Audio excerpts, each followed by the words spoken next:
Why did no one tell me that breaking up with someone who hasn't necessarily done anything wrong to you is literally the hardest thing in the world? How do you break up with people who haven't done anything wrong?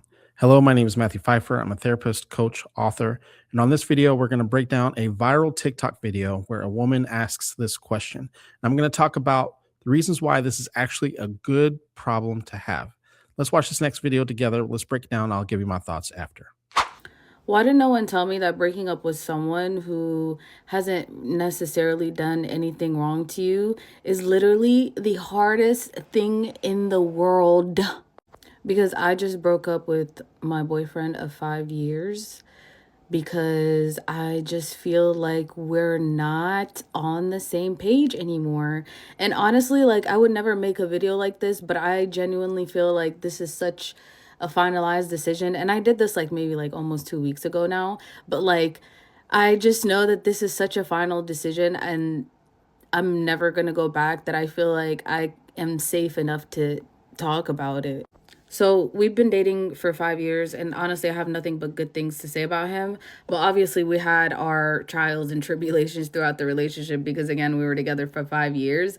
But during the 5 years that we were together, when we first started dating, we both started in the same place.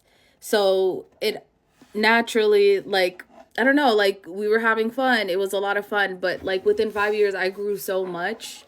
And I don't want to say he didn't grow at all, but he just hasn't really progressed as far as I have in the 5 years that I have. And it's not because he's not capable of doing and moving fast, but it's because he doesn't apply himself to the fullest. And I just feel like, coming from an immigrant background, I just feel like I would be doing my parents such a disservice to really commit my life to someone who does not apply themselves 110%. And honestly, I sat on this decision for so long. I'm like going back and forth between, do I stay with him? Do I not? Like he's still such a kind person and like I can see that potential, but it comes to a point that like when is potential not going to be enough? How long can you rely on potential? Cuz eventually potential is not going to be enough. I hear this question from people I work with all the time. How do I break up with people who haven't done anything wrong? Or how do I break up with someone that's so nice? Now, the reality of it is that there's a reason for the breakup, and she mentioned it, right? That he has a lot of potential, and they essentially, in so many words, she feels like they've grown apart. That her life is heading in one direction.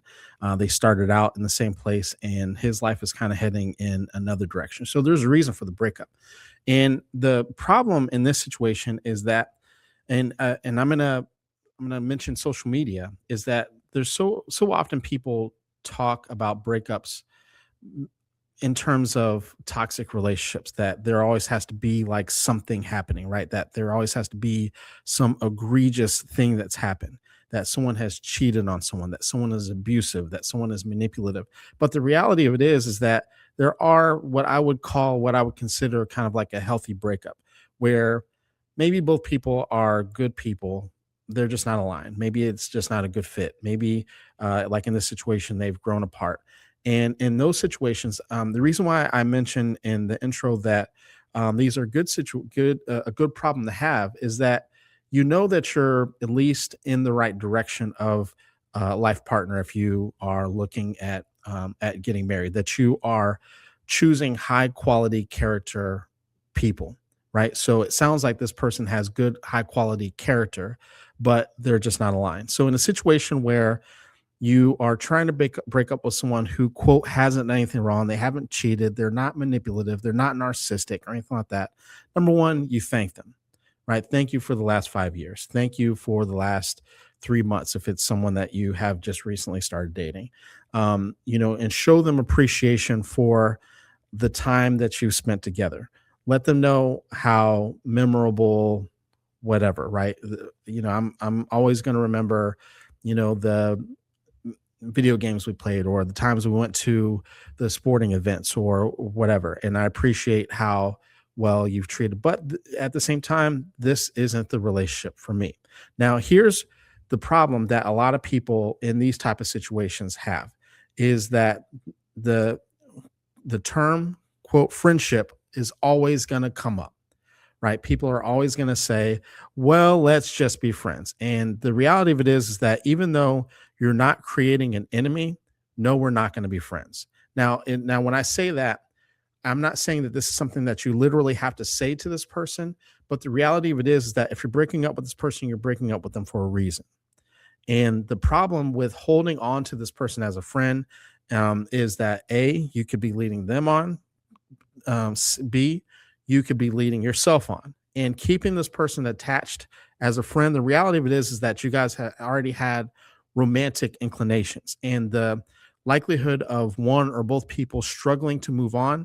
Don't forget, we're breaking up for a reason, right? We want to find the right partner, and eventually you're going to want to move on. Eventually, they're going to want and need to move on.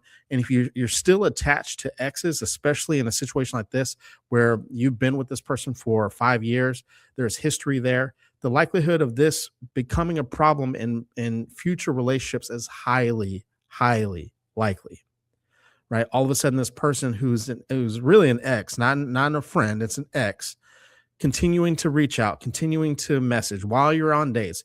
Who are you seeing? And now all of a sudden, this old relationship that was actually, I would say, healthy now becomes problematic and toxic in future relationships.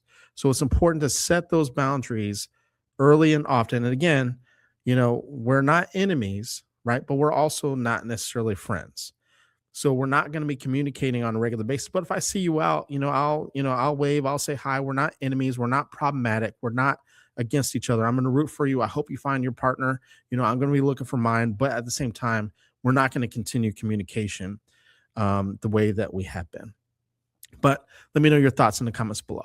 If you have a question for me, or if you want to work with me one-on-one, if you go into the links in the description box down below, I'll have links available for you to book a one-on-one coaching call. Or if you are not ready for a one-on-one coaching call, you can actually just email a question for me and I'll answer a question for you right here in one of these videos. Be sure to like, share, subscribe, hit the bell notification so you're notified each and every time I upload a video. Thank you very much for checking out the video, and I will see you in the next episode. You guys have a good one.